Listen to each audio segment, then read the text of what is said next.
Buenas tardes. Sean todos cordialmente bienvenidos al Templo San Antonio María Claret. Continuando con la serie de ponencias que tenemos preparada en la 11ª Semana de la Doctrina Social de la Iglesia. En primer lugar, queremos agradecer a Dios por la oportunidad de permitirnos desarrollar esta actividad, donde desde el lunes se está llevando esta serie de ponencias de la mano de importantes personalidades dentro de la Iglesia Católica, los laicos y todos quienes se han comprometido con esta actividad año tras año. Son tiempos álgidos en nuestro país y debemos estar cada uno de nosotros comprometidos con nuestro comportamiento dentro de la sociedad.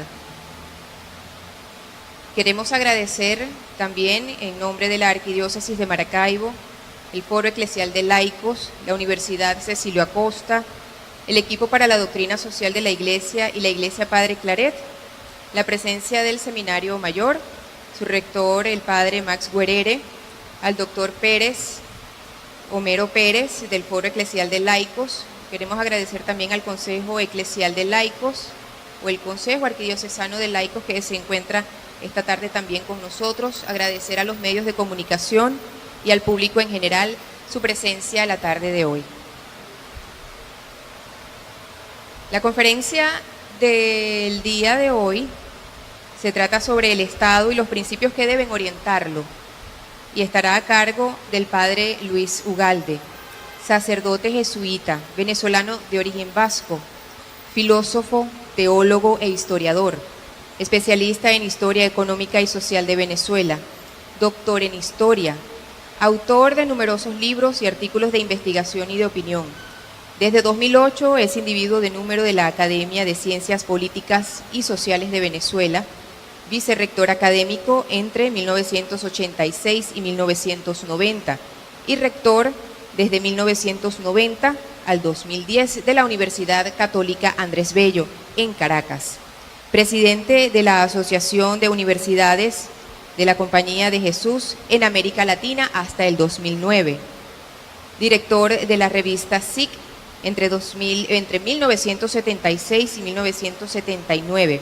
Supervisor provincial de la Compañía de Jesús en Venezuela desde 1979 hasta 1985. Presidente de la Confederación de Religiosos en Venezuela desde 1982 hasta 1986, recibió la Orden San Alberto Hurtado por la Universidad Católica Cecilio Acosta, director del Centro de Reflexión y de Planificación Educativa de los Jesuitas, uno de los más importantes colaboradores desde las Semanas de la Doctrina Social de la Iglesia en Maracaibo, con su asistencia y conferencias, con su asesoría y su valoración. Adelante, Reverendo Padre, muy agradecidos estamos con su presencia el día de hoy. Gracias. Buenas tardes y un saludo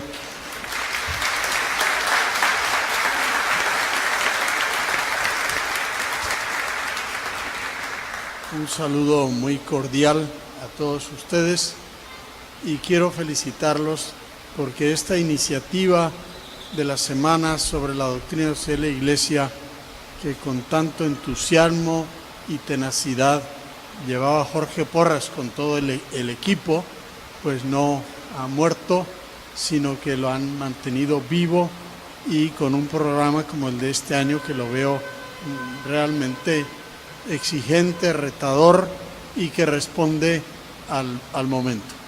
Y eso no solamente es mérito de los organizadores, sino de los que participan, porque de nada vale que organicen un programa,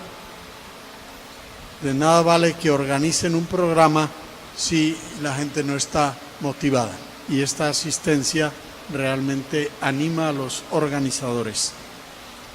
Yo no tenía pensado, porque tenía pensado empezar con una cita del Evangelio, lo que no recordaba yo, ni tenía por qué saber, y esta mañana temprano he visto que la cita que yo iba a traer es el Evangelio de hoy. Que tiene que ver con, para mí, todo lo que hay que aprender en el Evangelio sobre el poder está en el Evangelio de hoy. Y voy a resumir brevísimamente. Ustedes recuerdan todos que los apóstoles, que no tenían ni para comer, pero también tenían tentación de poder.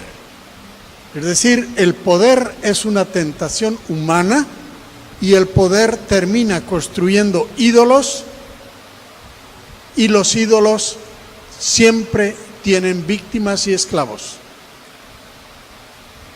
Entonces, aquellos apóstoles que no tenían nada iban camino de Jerusalén y Jesús les dice: bueno, allá nos va a ir muy mal, ¿no? Vayan preparándose. Y ve que están discutiendo a ver quién va a ser en el reino de Jesús, quién va a ser el más importante, quién va a estar, ¿no?, el primer ministro, quién va a ser ministro de Relaciones Exteriores. Y Jesús los sorprende en eso y entonces los regaña y les dice lo que voy a leer brevemente. Al oír aquello, que los dos hermanos aspiraban a los puestos, los otros 10 discípulos se indignaron contra ellos, porque también ellos tenían aspiraciones, ni más faltaba. Pero Jesús los llamó y les dijo: ya saben que los jefes de los pueblos los tiranizan y que los grandes los oprimen. Que no sea así entre ustedes. El que quiera ser grande entre ustedes, que sea el que los sirva. Y el que quiera ser primero, que sea esclavo. Así como el Hijo del Hombre, que no ha venido a que los sirvan, sino a servir y dar la vida por todos. Bueno, nos podemos olvidar de todos los demás tratados, pero esto es lo fundamental. Esto es lo fundamental. Primero, la tendencia que hay en el poder y en el ser humano que llega al poder a olvidarse de sus promesas y convertir el poder por encima de todo. Y basta abrir los ojos. A lo mejor cuando no estaba en el poder tenía buena intención, pero ahora todo lo que quiere hacer es quedarse en el poder. Y eso pasa en la derecha, y pasa en la izquierda, y pasa hoy, y pasa hace miles de años. Es la condición humana. Jesús no dice que eso no se puede evitar, pero dice la tendencia es esa, a tiranizar, a que el poder no sea servicio, sino sea tiranía. Y dice: pero ustedes como cristianos de tal manera aman al prójimo que el poder lo entienden, el poder y la riqueza, como un medio para que podamos tener una vida digna todos. Quedémonos con esa cita que yo, después de darle muchas vueltas a muchos autores, pues si eso lo entendemos y lo vivimos, vamos por buen camino. Esa es la piedra angular de todo lo que hay que decir en cristiano sobre la política. Ahora voy a dar otras pinceladas cortas para recordar algunas cosas fundamentales. Se discute en el mundo cristiano desde hace muchos siglos sobre el origen de la autoridad y del gobierno. Y podemos ponernos en las vísperas de la independencia de Venezuela y hay dos grandes corrientes. Una corriente que defiende el derecho divino de los reyes, se llamaba así. Y la otra, contrapuesta a esa, el derecho de los pueblos a destituir las autoridades que en lugar de contribuir al bien común se convierten en mal común, se convierten en tiranos. La doctrina tradicional de la Iglesia está en San Agustín, está en Santo Tomás, está en el Evangelio, pues al ser nosotros seres sociales, los humanos, hay muchas formas de sociedad. Hay una sociedad que es una tribu. Bueno, y a lo mejor gobiernan los ancianos. Hay muchas formas de gobernar. Pero lo que es claro es que buen gobierno es aquel que sirve para que todos tengan vida. Y mal gobierno es cuando se sirve de los demás, tiranizándolos, para yo constituirme en un Dios. Entonces la tradición católica decía eso. Puede haber formas muy diversas de gobierno, pero hay un elemento central para decir cuándo un gobierno es bueno y cuándo es malo. Es gobierno bueno cuando realmente sirve a la gente y no se sirve de la gente. Bien, esto fue tomando cuerpo, y cuando en la mayoría de los países, por no decir todos, se fueron estableciendo monarquías católicas con reyes absolutos, y vamos a poner uno, pero no era el único, que decía Luis XIV: el Estado soy yo. El Estado soy yo. Entonces tenían una serie de teólogos. Ustedes ahora denme la justificación teológica porque el Estado soy yo y los súbditos me deben someterse y no empezar a juzgarme a mí. Y en dos brochazos, esa teoría se llama derecho divino de los reyes, que dice lo siguiente: hay una versión protestante y una versión católica que defendía las monarquías absolutistas, que era: Dios creó el mundo, los hombres en sociedad, y Dios pone a los reyes. Si los reyes son buenos, es una bendición de Dios. Si son malos, es un castigo de Dios. Pero ustedes no son quien para juzgar al rey. Dios lo juzgará, ustedes no. Ese es el derecho divino de los reyes. Frente a eso estaba el derecho de la justa rebelión, que en el siglo XVIII le llamaban doctrina jesuítica. En honor a la verdad, no era invento de los jesuitas, sino viene de antes, está en Santo Tomás, por ejemplo. Pero los jesuitas lo actualizaron, y entonces el padre Mariana, el padre Suárez, ¿y qué defiende esa teoría? Dice: en último término, como Dios nos hizo sociales y necesitamos una autoridad cuando vivimos en sociedad, puede ser sociedad pequeña, grande, tiene que haber una autoridad. Entonces, en la condición humana está el origen de la autoridad, pero la forma de esa autoridad, la forma política de esa autoridad, si es monarquía, si es república, si es un grupo el que gobierna, si es un triunvirato, todo eso pues lo inventan los hombres y ensayan una fórmula, la otra fórmula, y es bueno si la fórmula A, la B o la Z sirve realmente para el bien común. Pero si en lugar de gobernar para el bien común, lo que está produciendo es el mal común, los mismos que lo pusieron lo juzgan y lo quitan y le dicen váyase, y si no quiere ir lo empujan y lo sacan. Por tanto, ahí venía la justa rebelión, la doctrina de la justa rebelión. El que fue puesto para hacer el bien común se convirtió en mal común, los súbditos tienen derecho a juzgarlo y a quitarlo y poner otro. Bien, ustedes, no nos vamos a ir más lejos porque tenemos poco tiempo. Ahora ustedes pónganse con esa doctrina en 1770 o 1810 de nuestra historia.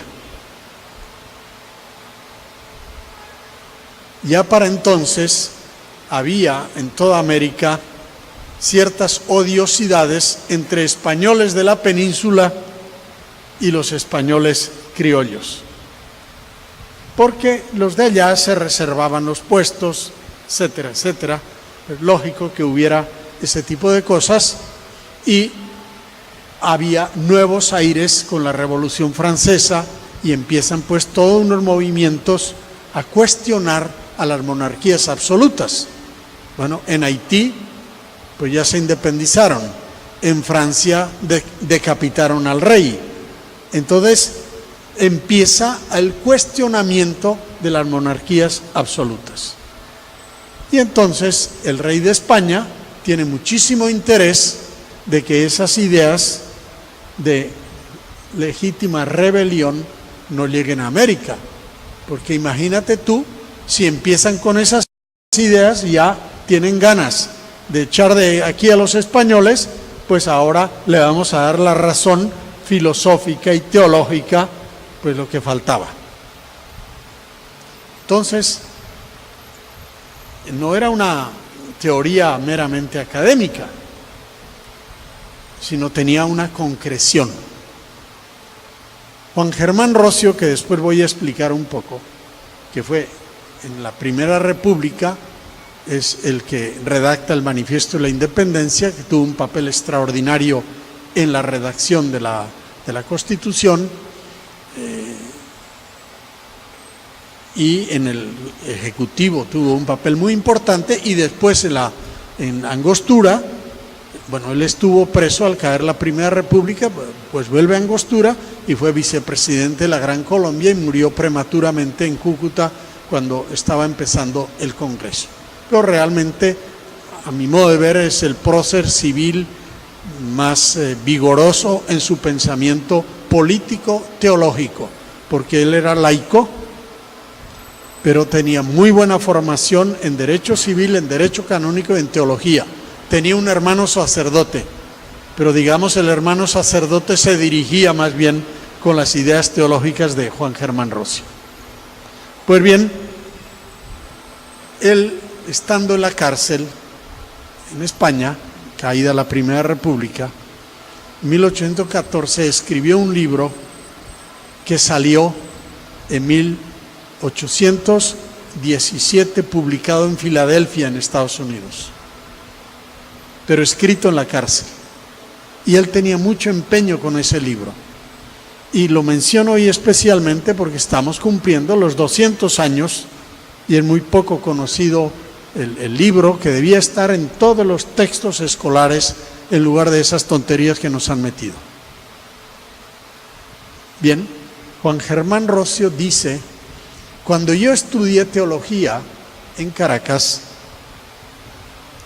yo sabía de alguna manera que había una doctrina de la justa rebelión. Había oído hablar de eso, pero yo no pude estudiar porque estaba prohibida, porque todo profesor del seminario y de la universidad tenía que jurar que no iba a enseñar la doctrina jesuítica de la justa rebelión. Y añade: y esa es la razón por la cual el rey de España los echó de América. Entonces, él está con esa idea y dice: yo sé que hay razones filosóficas para que los pueblos americanos digan queremos darnos nuestro propio gobierno, pero para mí es más importante que las filosóficas las teológicas, porque la gente no estudia filosofía, la gente común, pero tiene fe. Y si a esa gente común su fe le dice que si usted va contra el rey va contra Dios, ¿con qué nos vamos a encontrar? La gente paralizada. Yo no voy a ir a la independencia porque estoy yendo contra Dios y yo soy católico. Yo puedo ser analfabeto, pero mi espiritualidad y mi fe me dice que al rey, dice Rocio, que desde niño se aprendía ese dicho de al rey y a la constitución, chitón, calladito. Es decir, no somos quien para juzgar al rey. Bueno, cuando empieza la independencia, viene la Primera República y hay un escrito de Juan Germán Rocio que se llama El patriotismo de Nirgua.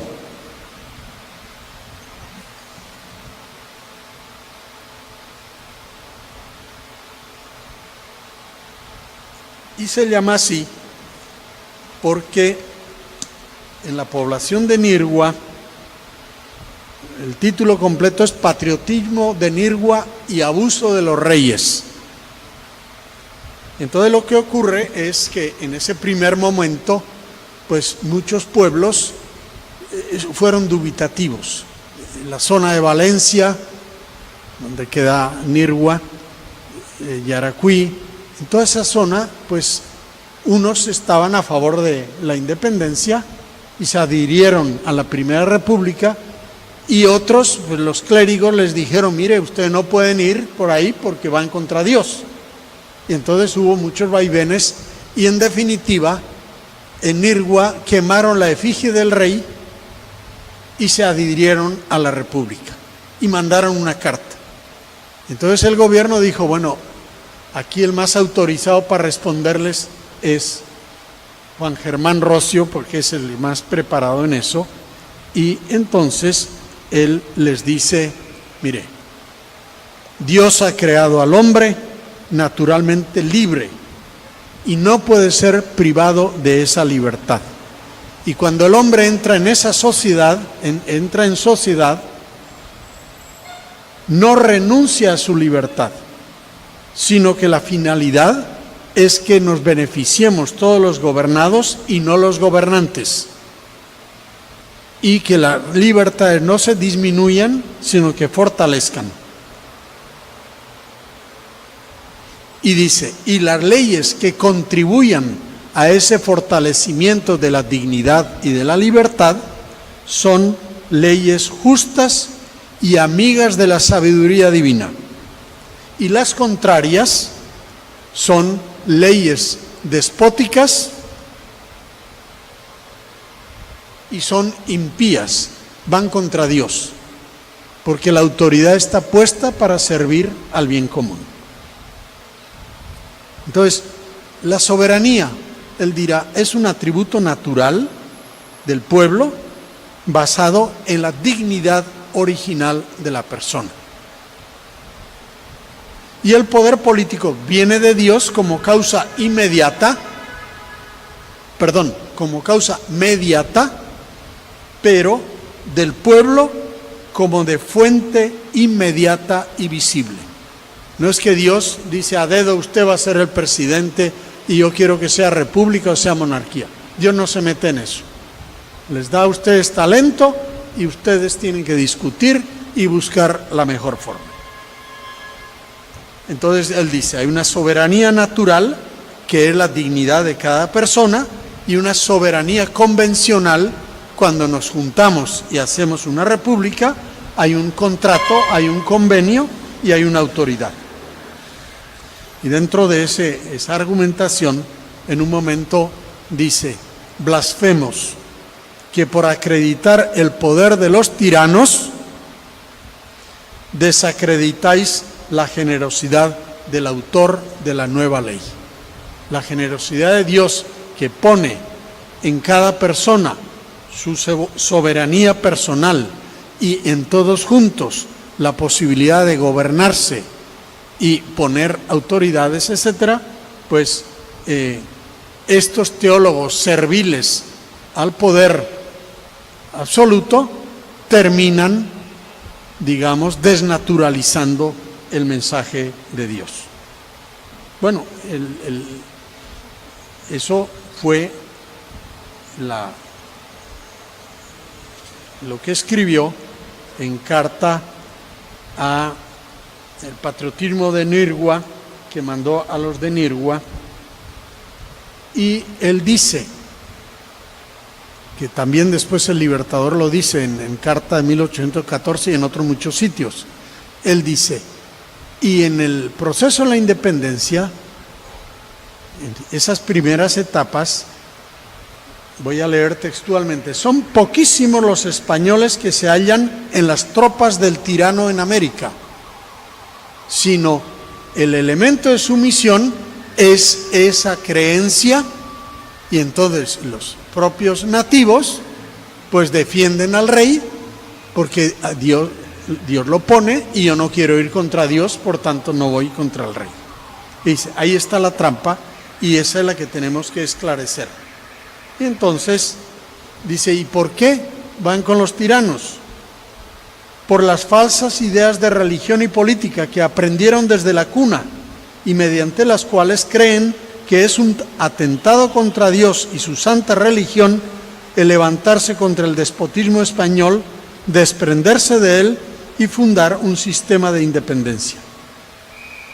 Bien, ahora vamos a pasar adelante y dice, bueno, en el caso de que el gobernante haga el mal común, en ese caso, cito, queda la libertad, la capacidad y derecho de los pueblos para quitar, alterar o reformar el gobierno establecido, cuando así lo exige la salud pública y el convencimiento de ser establecido para servir, no para dominar a los hombres. Vean cómo resuena el Evangelio de hoy. Está puesto para servir y no para dominar. Y Jesús dice, se convierten en tiranos y los dominan y los esclavizan. Bien, después en la cárcel desarrolló más el tema de la soberanía, con algunas de las ideas que yo les he leído, y por eso el libro de él se llama El triunfo de la libertad, y recorre toda la Biblia para demostrar que Dios quiere la libertad de los humanos y de los pueblos y no la esclavitud. Y que es una falsa teología la que desarrollaron los monarcas absolutos para justificarse y asegurar la sumisión de la población. Bien, esa es una cosa muy resumida, pero me parece que es importante recordar que esto no es una clase de teoría política que no tiene trascendencia, sino que tiene que ver con el día a día de ayer y de hoy. Bien, origen de la autoridad, ya hemos dicho, el bien común y el derecho que nos reservamos a que a quien pusimos para el bien común se convierte en mal común, lo cambiamos. Ahora voy a decir dos cositas,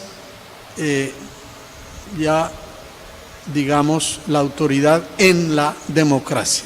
Ustedes saben que hay todo un terremoto en el siglo XVIII, y con los clásicos franceses, Montesquieu, Rousseau, un poquito antes Locke en Inglaterra, donde empiezan a teorizar sobre la mejor forma de gobierno y empiezan a desarrollar la idea de los monarcas, monarquía constitucional. ¿Qué significa eso? Que usted no es la última palabra, usted si acaso es la penúltima, usted está sometido a la Constitución, monarquía constitucional, y si usted viola la Constitución, yo lo quito a usted, porque la Constitución está por encima y se le aplica. La Constitución hoy en Venezuela se le aplica a la Fuerza Armada, se le aplica al presidente Maduro, se le aplica a todos, como se me aplica a mí. Bueno, eso es una cosa importante. El rey no es la última palabra, el rey está sometido y el dictador no es la última palabra. Pero naturalmente sería infantil que creyéramos que en Cuba Fidel Castro no era la última palabra. Era la última y la primera. Entonces, no es que se acabaron los reyes absolutos, se acabaron las tiranías. No, hay otras muchas formas de tiranía sin apelar a Dios. Bien, entonces, cuando los clásicos de la democracia más moderna empezaron a darle vueltas, ¿qué hacemos Bueno, lo primero era, hay que poner freno al gobernante. Y el freno es la Constitución. Tiene que jurar la Constitución, y hay en las tradiciones, en la tradición inglesa, en la española, hay juramentos de los reyes para someterse a los derechos de los pueblos. En España se habla de fueros, etcétera.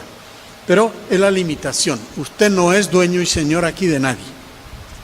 Entonces, la Constitución y los derechos humanos en el pensamiento moderno, a ellos se deben someter todos, sea rey, sea presidente de la República, todos. La Constitución nos obliga y los derechos humanos nos obligan. Segundo, dicen, bueno, pero ¿cómo hacemos para que el rey o el gobernante, una vez llegado, no se apodere de todo? Bueno, hay diversas posibilidades. Una, que sea electo.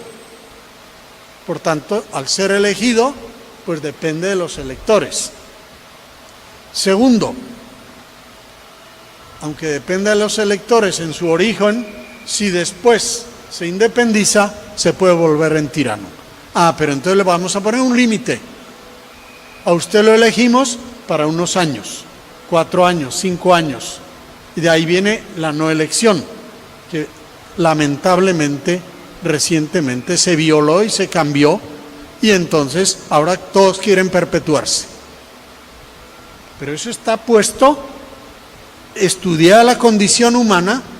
Si yo lo nombro a usted gobernante y usted sabe que dentro de 5 años es soldado raso, yo le voy a pedir cuentas, usted se cuida mucho. Pero si usted piensa, aquí estoy y no me baja nadie, ni nadie me va a pedir cuentas, pues yo voy ganando y sobornando a todo el mundo y establezco la tiranía, aunque en el origen a lo mejor soy demócrata. ¿Está claro, no? Sigamos. Gobernantes electos, límites de tiempo. 4 años, 5 años, no elegibilidad o elegibilidad solo por un periodo, etcétera. Todo eso está hecho para evitar esto que dice el Evangelio, que se nos conviertan en tiranos. Límite de tiempo. División de poderes. La Constitución nuestra habla de la división de poderes. O sea, aprendimos en la escuela, poder legislativo, de la Asamblea, poder judicial, los jueces, poder ejecutivo. Bueno, aquí hablamos del poder electoral. Bien, pero esos poderes fundamentales, ¿por qué se dividieron?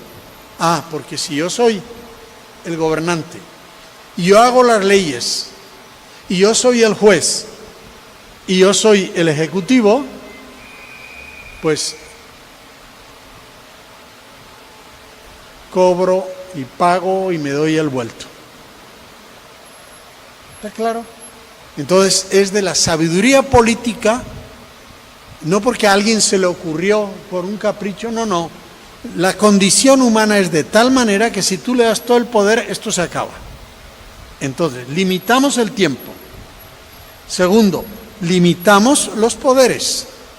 Por tanto, usted ciudadano normal y corriente, usted puede denunciar al presidente Nixon y llevarlo a juicio y lo puede destituir, no usted, el Poder Judicial. Pero si el Poder Judicial está vendido, como ocurre entre nosotros, la separación de poderes es una burla. División de poderes. La transparencia. Usted tiene que rendir cuentas, transparencia y todos los controles que se ponen, ¿no? No vamos a enumerar, pero ya lo van viendo por sentido común.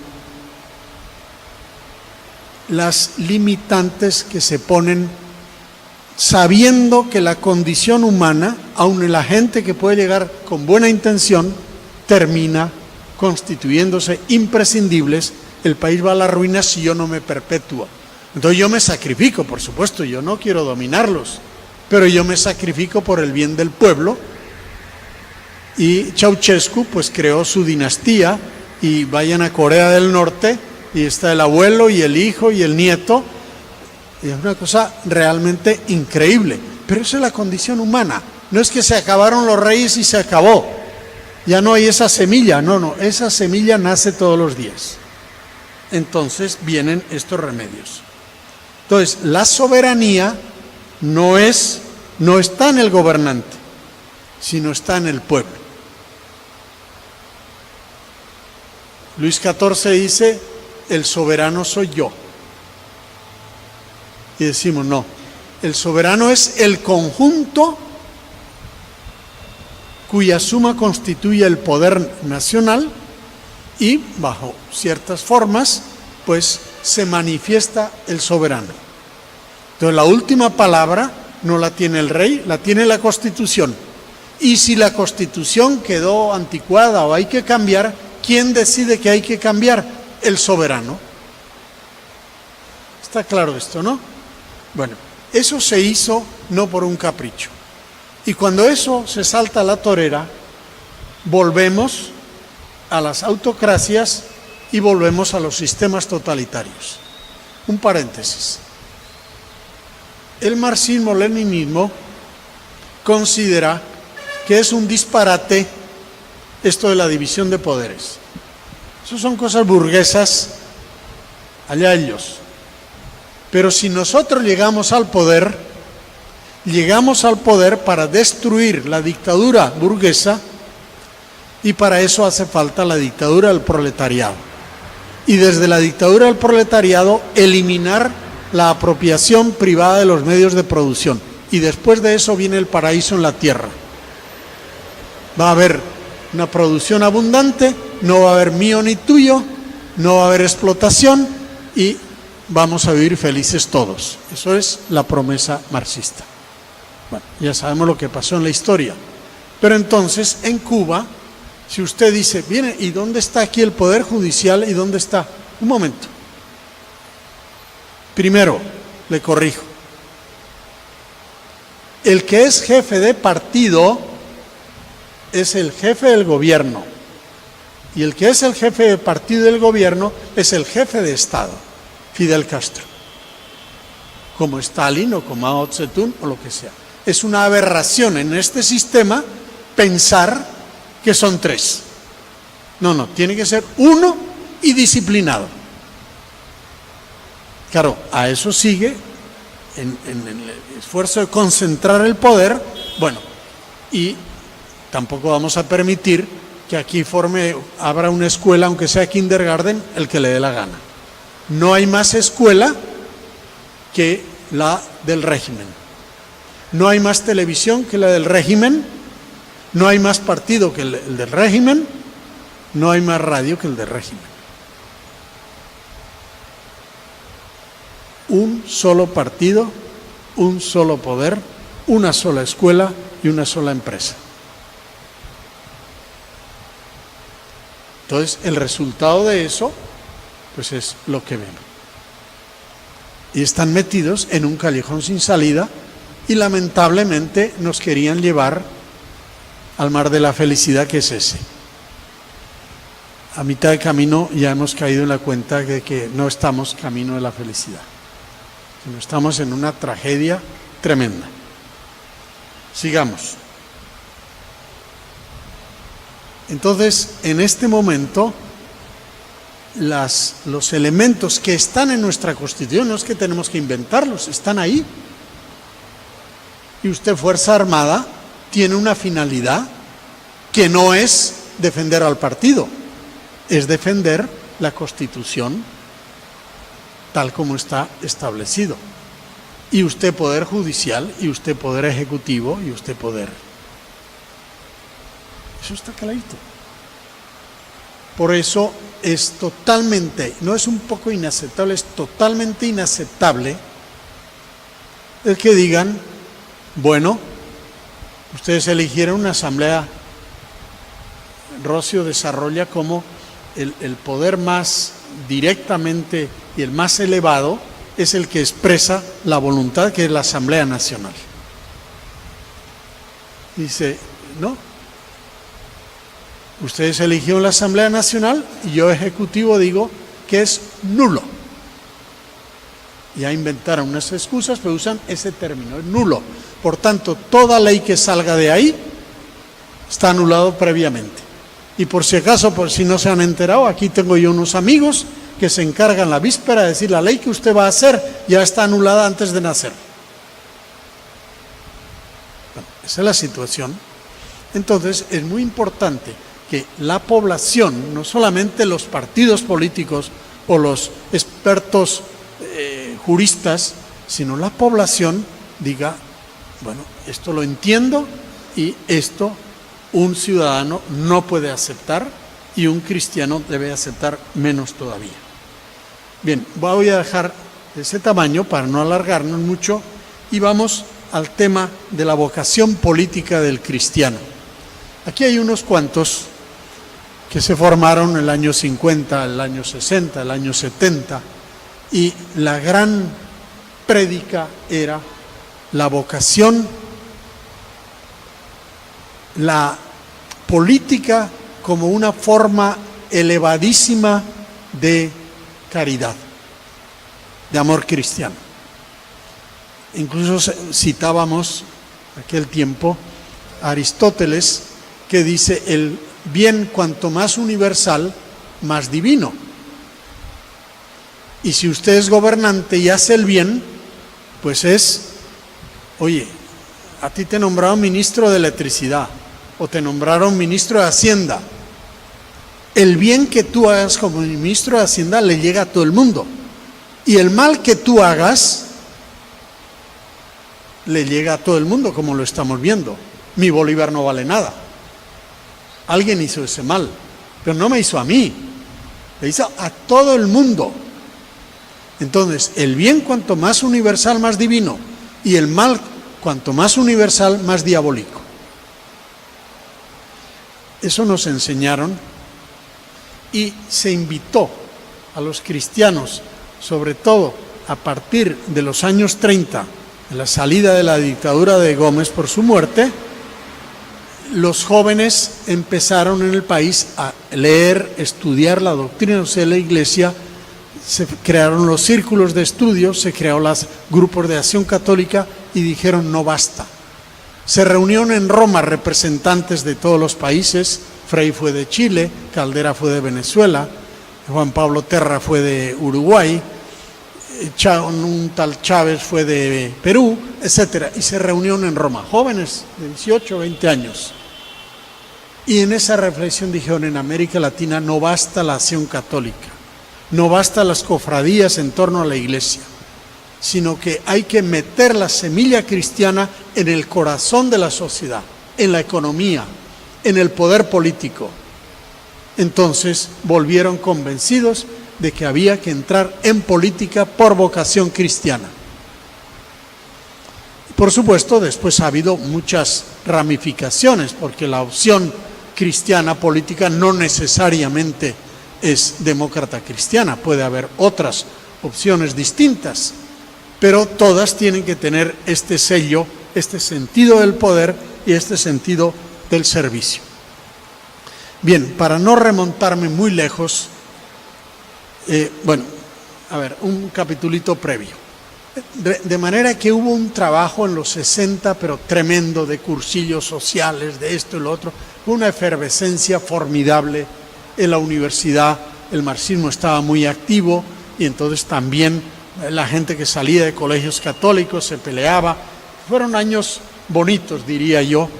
A mí me tocó vivir, venía de Bogotá con el título de licenciado en Filosofía y Letras en Mérida, en una facultad que dominaban los marxistas, y era muy interesante las disputas. Yo iba con sotana a la universidad, ¿no?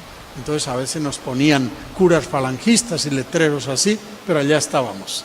Bien, pero fueron épocas muy, muy, muy bonitas. Después, no solamente en Venezuela, sino en general, hoy hay cierto desprestigio, hay cierta antipolítica que es muy peligrosa. Es como si, yo tuve mala experiencia con un médico y, no acertó en el tratamiento y se me murió un hermano. Vamos a acabar con los médicos, que todos son unos bandidos. Es un despropósito. Los médicos los necesitamos. Entonces la vocación política últimamente en el mundo cristiano no se ha cultivado con la misma fuerza que en esos años. Y hay en el ambiente una cosa que es antipolítica. Lo hay en Estados Unidos y la antipolítica termina en aventuras como la que están viviendo. Vamos a ver dónde termina esa película. Yo no voy a emitir juicios. Pero la antipolítica lleva pues ahí hay un Mesías militar que va a castigar a todos estos y va a poner orden y va a acabar con la corrupción. ¿Por qué no lo ponemos? Y lo pusimos. Y bueno, pero él sabe de eso, ¿no? Pero tiene buena voluntad y parece decidido. Bueno, pues ya está. Entonces, esto para introducir el tema de la vocación política. En este momento, en el siglo XXI, el 2016, el 2017. Ciudadano significa no habitante de un país, significa ciudadano y político, la palabra es la misma. Polis en griego significa ciudad y de ahí se llama político. Y civitas o civitas en latín significa ciudad. Y el de la ciudad, que asume la ciudad como responsabilidad suya, es el ciudadano, no el que vive ahí. Por eso los ciudadanos en aquel momento eran los que eran libres, no los esclavos, etcétera, etcétera, ¿no? Pero eran los que pueden asumir, tienen libertad para asumir el poder y el debate de lo público. Bien, voy a leer porque ya creo que debo terminar. El Papa Juan Pablo II tiene varios documentos muy buenos. Este es extraordinario. En latín, Evangelii Gaudium, y en castellano, La alegría del Evangelio. Y tiene reflexiones diversas, muy bonitas, pero voy a venir a este tema de la vocación política del cristiano. Leo la cita. Y ahí además entra el tema del diálogo que nos ha enredado tanto. Hay una burla del diálogo, que es utilizar la palabra. Es como si yo le doy a usted, mire, esto es una aspirina, y le doy un veneno y lo mato. No, que la aspirina mata. La aspirina no mata. Mata esto que llamaban aspirina para engañarnos. El diálogo no mata, el diálogo da vida. Cuando es diálogo. Entonces leo al Papa. 205 de este documento. Pido a Dios que crezca el número de políticos capaces de entrar en un auténtico diálogo. Subrayo auténtico. Hay diálogo falso y hay diálogo auténtico, como hay moneda falsa y moneda auténtica. Políticos capaces de entrar en auténtico diálogo. Sigo. Que se oriente eficazmente, subrayo eficazmente, a sanar las raíces profundas y no la apariencia de los males de nuestro mundo. Lo está hablando para el país, usted puede leer para Venezuela. La raíz de los males, no la apariencia. La raíz de los males económicos venezolanos es justamente este modelo de economía estatal y la expropiación en la forma que se ha hecho y el, ¿cómo se llama? El plan de la patria. Y se ha dicho la reforma de pensiones para que todos los niños y todos los universitarios salgan con el plan de la patria aquí, que es contrario a la Constitución. Por eso no dicen que es formar gente para la Constitución, sino para el plan de la patria, que en la práctica sustituye a la Constitución, porque la Constitución, en definitiva, aunque tenga cosas que no nos guste, en definitiva es democrática y tiene separación de poderes. Sigo con la cita. La política tan denigrada, dice el Papa, es una altísima vocación. Es una de las formas más preciosas de la caridad. porque busca el bien común.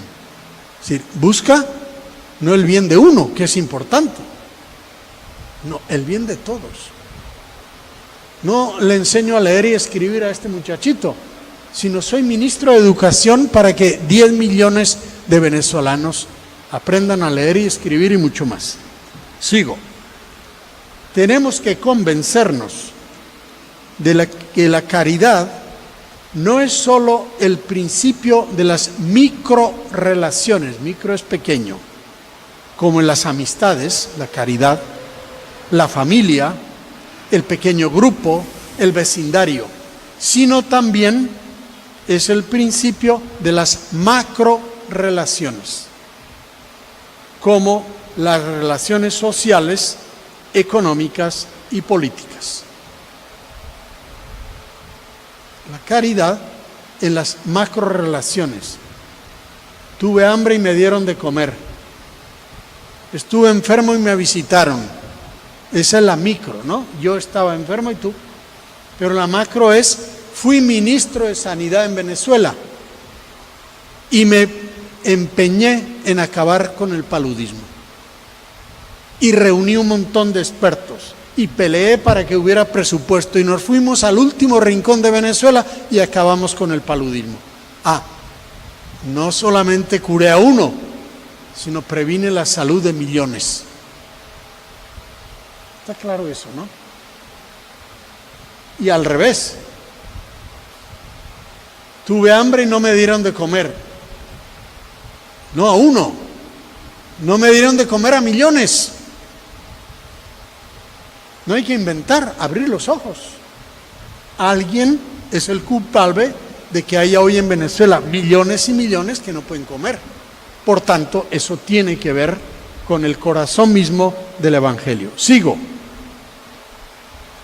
Ruego al Señor que nos regale más políticos a quienes les duela de verdad la sociedad, el pueblo, la vida de los pobres. Es imperioso que los gobernantes y los poderes financieros levanten la mirada y amplíen su perspectiva, que procuren que haya trabajo digno, educación y cuidado de la salud para todos los ciudadanos. Entonces acude a Dios pidiendo que mucha gente sea motivada a esto. Y termino. Hay un gran malestar en el país, es una cosa que no puede durar, nadie puede desear que esto dure, salvo el que quiere salvar lo mal habido. Pero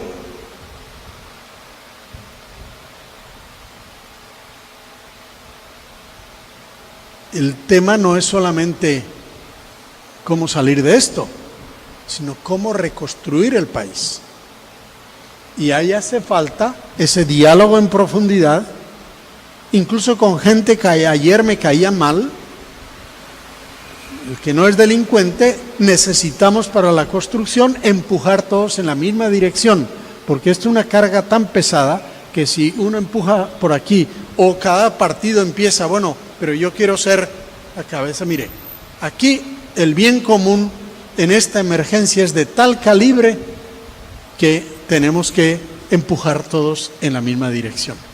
Y entonces yo diría que este es el mensaje político del cristiano, es el sentido de la autoridad y es el sentido de la vocación cristiana. No es que todo el mundo se va a meter en la política partidista, pero tenemos que meternos. Y termino. Pero ahora resulta que la conferencia episcopal se convirtió en partido político, porque está hablando de las realidades del país. ¿Ustedes, alguien conoce un dictador que felicite a la iglesia, que no le bendiga? El dictador dice, yo lo que quiero es que la iglesia me bendiga, punto, y que se calle. ¿Y quién le ha dicho a usted que la función de la iglesia es bendecir al poder?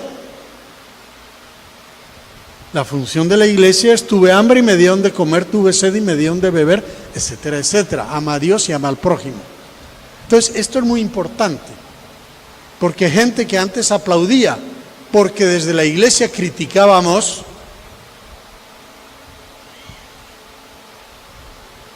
ahora la iglesia tiene que decir amén. No, señor, afortunadamente sacó ese documento de enero, que es el más claro y valiente que se ha escrito en toda la historia de Venezuela y cuidado, sí, en toda la historia de América Latina. Es un documento medido, pensado, firme, pero de esos que tú lees y dices, pues tienen razón. Entonces la iglesia no puede callar porque estaría negando el evangelio. Y por otro lado, la cosa es muy sencilla. ¿Por qué mataron a Monseñor Romero? Las dictaduras de derecha. ¿Por qué? Bueno, porque no bendecía la dictadura. Y dijo, ustedes no pueden dedicarse a matar campesinos. ¿Y por qué mataron al presidente de la conferencia de Guatemala, Girardi? Porque era un gobierno genocida que mató indígenas de una manera salvaje y él lo denunció. Y terminaron, primero lo expulsaron del país, después terminaron asesinando. Y en Argentina, por cierto, hay una película del Papa donde eso aparece, Monseñor Angelelli murió en un accidente de carro. Y los que sabían dijeron fue un asesinato. El gobierno lo negó, la dictadura militar lo negó, y hoy día ya se ha aclarado y se ha descubierto, está introducida la causa de beatificación de Monseñor Angelelli, lo mató el gobierno. De manera que no es ninguna cosa rara que a los tiranos, como a los monarcas, les molesta que la iglesia pues diga, mire, su función no es ser rey absoluto, ni dueño de vidas, sino es ser servidor. Y parece que usted no está sirviendo bien. Muchas gracias.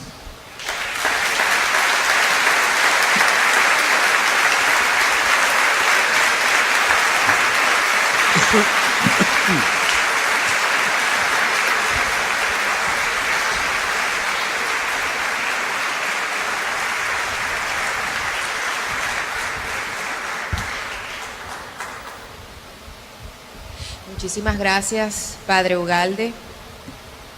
Realmente hemos disfrutado cada una de sus palabras la tarde de hoy. Nos hacía falta. Vamos a comenzar, como lo hemos venido haciendo durante toda la semana, la ronda de preguntas.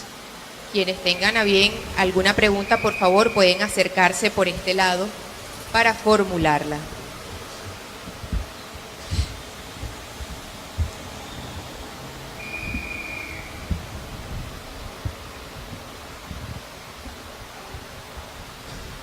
Buenas tardes, padre.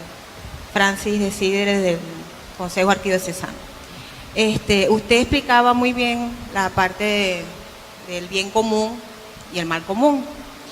Y en aquel libro expresaba quizás la necesidad que tenga el pueblo de salir a luchar por nuestros derechos. Tengo dos preguntas. ¿Realmente lo que está pasando en Venezuela no nos merecemos? Y la segunda pregunta es, ¿habría la posibilidad de que algunas de las dos partes políticas que están en Venezuela, si se diera alguna de esas partes, pudiéramos salir del problema en que estamos? Gracias.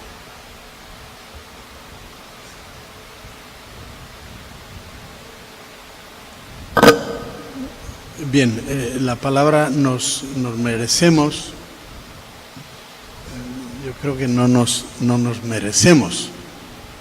El hecho de que se haya escogido y haya puesto la esperanza en una persona concreta, pues si hubiera durado el periodo normal de 4 o 5 años, pues el remedio es muy fácil. Si le gusta, continúa, y si no le gusta, viene otro. El problema grave fue, primero, el periodo alargado, segundo, la elección indefinida, y eso ya es una opinión personal, inventaron entonces el referéndum revocatorio a mitad, pero con firmas, etcétera, y yo sé quién firmó, y entonces viene la ley, la lista Tascón, etcétera. Es mucho mejor periodos limpios de 4 años. Si lo hizo bien, lo volvemos a elegir por lo menos un periodo, y si no, pues lo cambiamos y listo. Entonces no es que nos merezcamos, no nos merecemos, es un abuso de poder evidente. La segunda pregunta, no sé si entendí bien, pero era, bueno, hay como 2 bloques, ¿alguno de los 2 bloques podría resolver el país? Yo diría que no.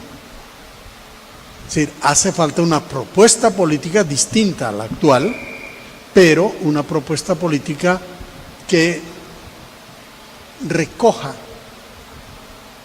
digamos, un programa básico de unidad nacional o de salvación nacional y que puedan empujarlo unos y otros. El hambre hoy, la falta de medicinas, la inseguridad, la pérdida de valores no le afecta a uno, nos afecta a todos, a todos. Todos tienen tragedias en la casa y entonces hace falta una propuesta que reunifique al país, salvando las diferencias, o sea, la discusión tiene que estar abierta. Y en ese sentido, el tan denigrado pacto de Punto Fijo fue uno de los aciertos que hubo. Recuerden ustedes que Venezuela es una república que en 150 años, de 1910, 810 a 1960, nunca un presidente fue electo por el voto popular mayoritario, terminó el periodo, hubo otra elección y reconoció al triunfador del otro. Nunca. Entonces era una hazaña increíble. Y venimos de la dictadura de Gómez y la dictadura de Pérez Jiménez. ¿Cómo va a durar un gobierno infeliz? Entonces primero pensaron, bueno, pues vamos a ir juntos y ponemos un candidato todos. Se habló de Caldera. Y muchos dijeron no. Y Acción Democrática dijo no. El partido no está para eso, va a llevar su propio candidato que va a ser Rómulo Betancourt. Entonces inventaron el pacto de Punto Fijo, que se llama Punto Fijo no por Paraguaná, sino por la casa de Caldera donde se firmó. Un documento muy corto. Dice, bueno, ya que vamos con varios candidatos, aquí vamos a acordar. El que gane, le apoyamos todos. Y el que gane nos invita a formar parte del gobierno. Y es un documento corto. Y después hay un anexo donde hay cosas más programáticas de qué cosas podemos hacer entre todos. El gobierno de Rómulo Betancourt no hubiera durado 3 años si no llega a ser por el pacto de Punto Fijo, porque hubo intentos de golpe militar y con los sindicatos y con los partidos y con la Unión Nacional, pues Castro León no pudo hacer nada. Hubo un camino insensato de la guerrilla, hoy día la propia izquierda de entonces reconoce. Léanse el libro Ida y Vuelta de la Utopía, del que era el representante del Partido Comunista en la Junta Patriótica, Rodríguez Bauza. Yo tengo con una dedicatoria muy bonita que él me hizo, es un señor de 80 y tantos años, y dice, ¿cómo pudimos ser tan insensatos? Pero el ejemplo de Cuba les convenció de que esto estaba maduro para montarse, bueno, pero no se trata de juzgar aquello ahora. Pero a lo que voy es que no hubiera durado el gobierno de Rómulo Betancourt si no llega a ser por el pacto de Punto Fijo, y ese pacto es decir, en lo fundamental estamos unidos. Y va a haber elecciones, y si se pierde, se perdieron. Se decía, gobierno no pierde elecciones. En Venezuela, el primer gobierno perdió muchísimo voto, ganó AD la segunda elección, pero perdió muchísimo voto. En la tercera, ganó Caldera, ganó la oposición por 30,000 votos y entregaron el poder. Eso es un mérito del gobierno de AD. El reconocer, no hay tradición de eso. En Venezuela el gobierno sí pierde elecciones Y eso sorprendió a todo el mundo cuando América Latina estaba sembrada de dictaduras. En Venezuela, Caldera gobierna y gana la oposición otra vez y entrega. Y después vuelve a ganar Copey con Luis Herrera y entrega. Eso no es concha de ajo. Es una cosa extraordinaria. Y de manera muy irresponsable se ha ridiculizado el pacto de punto fijo, pacto de oligarquías, pacto de conciliábulos. Todas esas son tonterías, y en este momento necesitamos justamente llegar a unos acuerdos fundamentales que incluyan a todos, incluso que incluyan a mucha gente que puso su esperanza en este régimen y que hoy día está desilusionada. Gracias. Mario.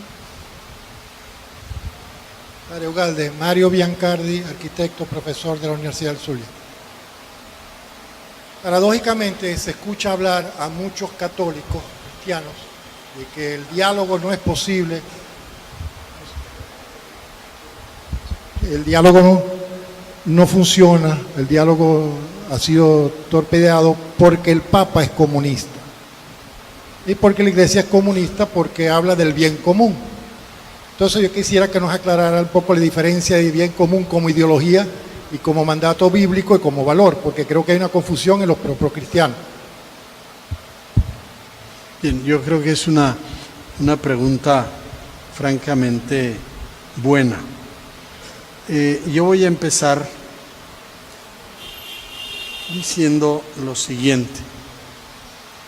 Eso se lo he dicho yo a los empresarios y le he dicho a gente pobre.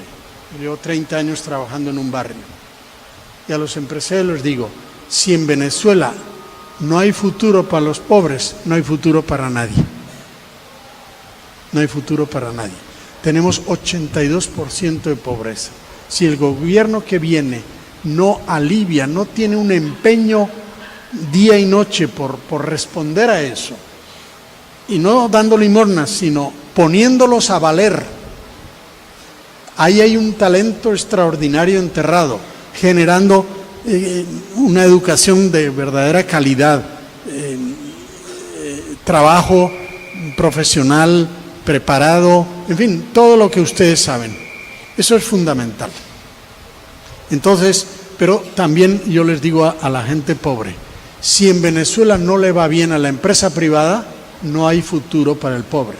Porque ¿dónde van a trabajar 14 millones de venezolanos si tenemos empresas fracasadas como Sidor? Terminamos comiendo lo que produce Colombia o lo que nos traen los chinos. Nuestras empresas se cierran porque no hay empresarios competentes, sería en ese caso, ¿no? Por eso tenemos que pensar que en el equipo de fútbol hay portero y hay defensa y hay delanteros. Y no puede haber aquí unos delanteros que dicen, no, la defensa sobra y el portero mejor elimínenlo, porque nosotros metemos goles. Usted mete goles, pero usted le mete mucho más. En esto tenemos que ser muy claros. Pero esto a veces irrita a alguna gente y esto no es solo un tema, digamos, de Venezuela, sino la molestia con el Papa. El Papa nunca ha sido comunista, me consta, pues yo lo conocía de antes, además sería absurdo, pero sí tiene y tenía una preocupación, afortunadamente, por los pobres de su país, por los pobres de la tierra, por los pobres de América Latina. Pero el Papa está convencido que sin una economía que funcione, bueno, entonces les voy a leer otro párrafo.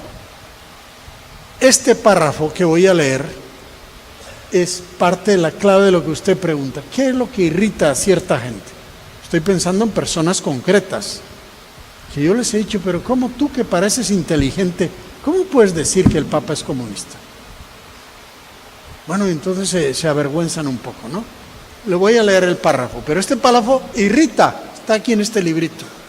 Pero lo ha dicho este Papa y el anterior Papa y el otro, y León XIII y de ahí para adelante, hasta los Santos Padres.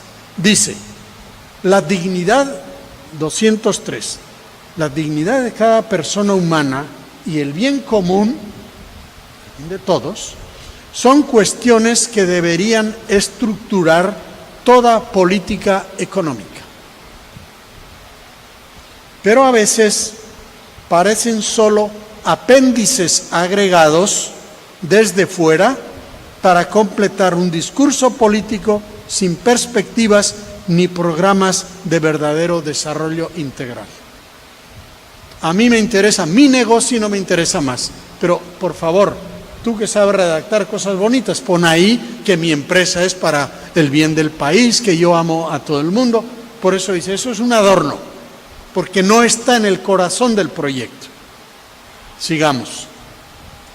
Entonces parecen solo agregados para completar un discurso político sin perspectivas ni programas de verdadero desarrollo integral.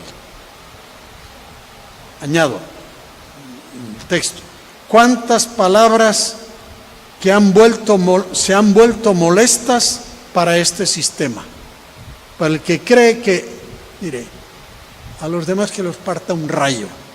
Lo mío es mi negocio y punto, yo voy a lo mío. Y tú vete a lo tuyo y listo. Pues mire lo que dice. ¿Cuántas palabras que se han vuelto molestas para este sistema? Molesta que se hable de ética. Molesta que se hable de solidaridad mundial. Oye, Europa con África. Saquearon a África los europeos. Ah, pero los africanos huelen mal. Y mire cómo estamos. Ustedes acumularon riqueza a cuenta de África y trajinaron con millones de esclavos. Entonces, molesta que se hable de distribución de los bienes. Molesta que se hable de preservar las fuentes de trabajo. Que ustedes digan, oye, pero vamos a pensar de que van a vivir 14 millones de venezolanos. No queremos que vivan de la renta, sino del trabajo. Hay que darles una educación de primera y hay que abrir empresas de manera que haya oportunidades de trabajo. Bueno, entonces, molesta que se hable de preservar las fuentes de trabajo. Molesta que se hable de la dignidad de los débiles. Al fin y al cabo son guajiros, al fin y al cabo son indígenas, al fin y al cabo son malandros. Molesta que se hable de un Dios que exige un compromiso por la justicia. Estos curas ya no hablan de Dios, sino hablan solo horizontal. Ama a Dios y al prójimo como a ti mismo. Pero molesta que se hable de un Dios que exige un compromiso por la justicia. Otras veces sucede que estas palabras se vuelven objeto de un manoseo oportunista que las deshonra. Y así sigue desarrollando el tema, pero por la brevedad no leo más, pero es suficientemente elocuente. Entonces, que el Papa diga eso en un documento, pues mucha gente dice, oye, por sentido común, por supuesto, yo defiendo eso. Y yo defiendo la empresa privada, pero defiendo que tiene que haber instituciones, que tiene que haber reglas de juego, que tiene que haber normas, que tú no puedes. Yo ayer en otra conversación traía una cosa que lo voy a volver a traer. En 1860, en Europa, se defendía que el capitalismo va a traer todos los bienes sin ninguna regulación, que las regulaciones de la autoridad y la ética todas son perversas. Entonces no había Ministerio de Trabajo, no había horas de trabajo. O sea, las horas de trabajo podían ser 12 horas, 13 horas, no había salario mínimo, no había ninguna regulación. Por supuesto, no había Ministerio de Educación para garantizar la educación de todos. No había Ministerio de Salud. Salud era para el que podía comprar. Entonces, la pobre gente moría y ese fue el caldo de cultivo del marxismo y todo lo demás. 1860. Pasemos a 1960. Los nietos de esos empresarios, vamos a poner que son empresarios catoliquísimos, porque yo no quiero predicar para otros, sino para nosotros. Los nietos de esos empresarios, 1960, están felices en Francia porque tenemos un Ministerio de Educación y todo el mundo puede acceder a todas las instancias educativas, aunque no tenga un bolívar. Y todo el mundo tiene acceso a educación, a salud pública. Y hay un Ministerio de Trabajo y una regulación, y hay vacaciones pagadas para todo el mundo, y hay una ley de jubilación, y hay un montón de cosas que dejan en ridículo aquella frase de Marx, que era verdad en su tiempo: el proletariado nada tiene que perder sino sus cadenas. Este trabajador francés tiene mucho que perder. Tiene la educación de sus hijos, la salud de su familia, tiene un carro, tiene una vivienda, tiene vacaciones. ¿Viene? Es decir, el bienestar compartido. Si el bienestar no es para todos, toda sociedad termina estallando. Y Europa, con tanto sufrimiento de Primera Guerra Mundial, Segunda Guerra Mundial, huelgas y enfrentamientos, el sentido común empezó a decirles: ¿por qué no reconocemos al otro y procuramos que les vaya bien a los dos? Y también en las guerras.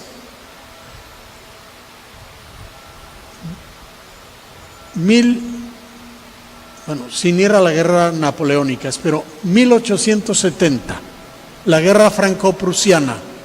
Los prusianos provocan la guerra, dominan a Francia, lo humillan, toman París y en Versalles le hacen firmar la rendición y las condiciones. Ya has sembrado la Segunda Guerra Mundial, la Primera Guerra Mundial, porque los franceses humillados van a decir: vamos a otra guerra, y se preparan los ejércitos y viene la Primera Guerra Mundial. 18, 20 millones de muertos, espantoso. Pierden los alemanes, los humillan, le ponen el castigo de guerra, la multa, el pago, le quitan parte de su país, del Rin, y restringen el armamentismo. Todo explicable. Ya sembraste la Segunda Guerra Mundial. Y viene Hitler y agarra ese resentimiento alemán y dice: Alemania es el gran país del mundo, el reino, el Tercer Reich, el Tercer Reino, sígame a mí. Y entonces los alemanes, con ese resentimiento, van a la Tercera Guerra Mundial. Entonces, franceses, alemanes, ingleses se dedican gran parte del presupuesto a prepararse para la siguiente guerra, y en la una murieron 2 millones, en la otra 20 y en la otra 80. Bueno, ahora nos queda la Tercera Guerra Mundial. Entonces dicen: oye, ¿y por qué no somos un poquito más racionales? Y en lugar de dedicar tú, francés, a hacer un nuevo ejército más poderoso, y tú, alemán, decidimos que no construimos ningún ejército alemán contra Francia ni francés contra Alemania. Eliminamos la frontera, nos va a ir mejor, le va muchísimo mejor.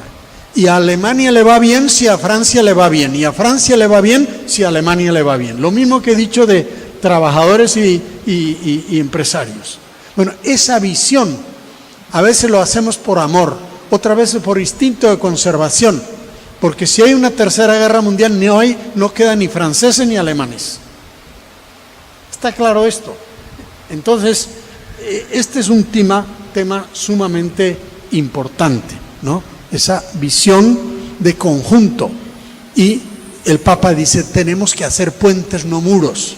Ahí resuena nuestro amigo Trump, ¿no? Tenemos que hacer puentes, pero dentro de la sociedad también.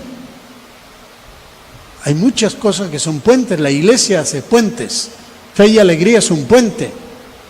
Todos los presidentes de Fe y Alegría, aquí fue el gran médico Arreaza, venía de un colegio privado, pero es presidente de Fe y Alegría para hacer el mejor colegio que podamos en los sectores más pobres. Y en Caracas, desde el primero hasta el actual, todos son egresados de San Ignacio, pero con una conciencia de hacer puentes. Yo creo que eso es lo que necesita Venezuela. Y puentes también con los que piensan políticamente distinto que yo.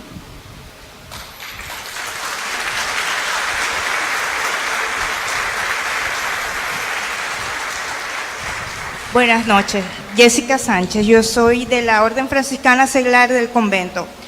Además de esto, pertenezco a un partido que se llama Primero Justicia.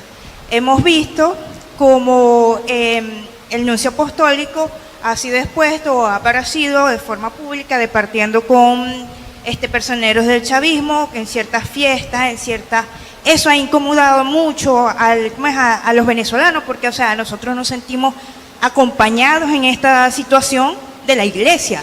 Entonces, hay veces que no hayamos cómo responder. Le estoy hablando de mi forma política y de mi forma como laico activo, que no hayamos cómo responderle a la gente que nos pregunta, ajá, pero ¿y por qué el nuncio allá comiendo banqueteando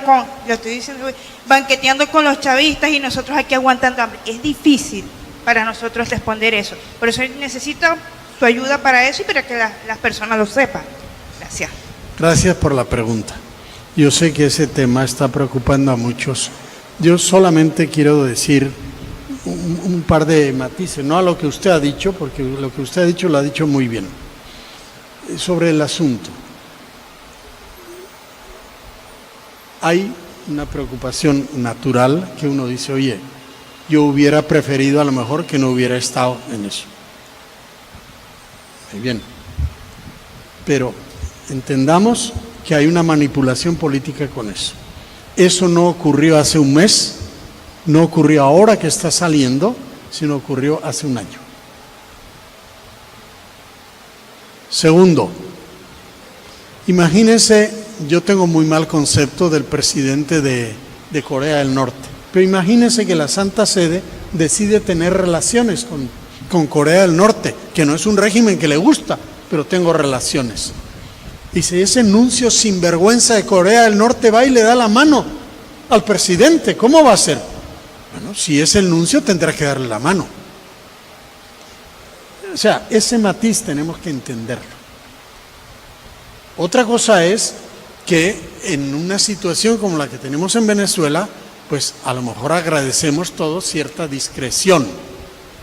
O sea, si yo aparezco ahí de mala manera con el gobierno o con un millonario que tiene pésima fama porque robó a todo el mundo, yo cura no puedo ni aparecer ni estar.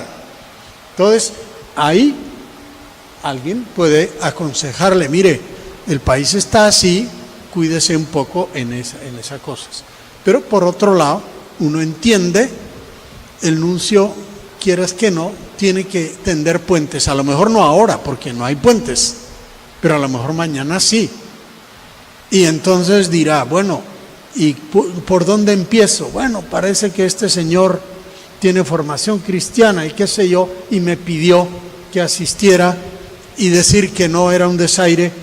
No digo que esa es la razón, pero para que nos paseemos por esa manera de pensar y también por la otra, ¿no? También por la otra. O sea, no trato de descalificar, pero sí entender que esto que está circulando estos días viene de laboratorio.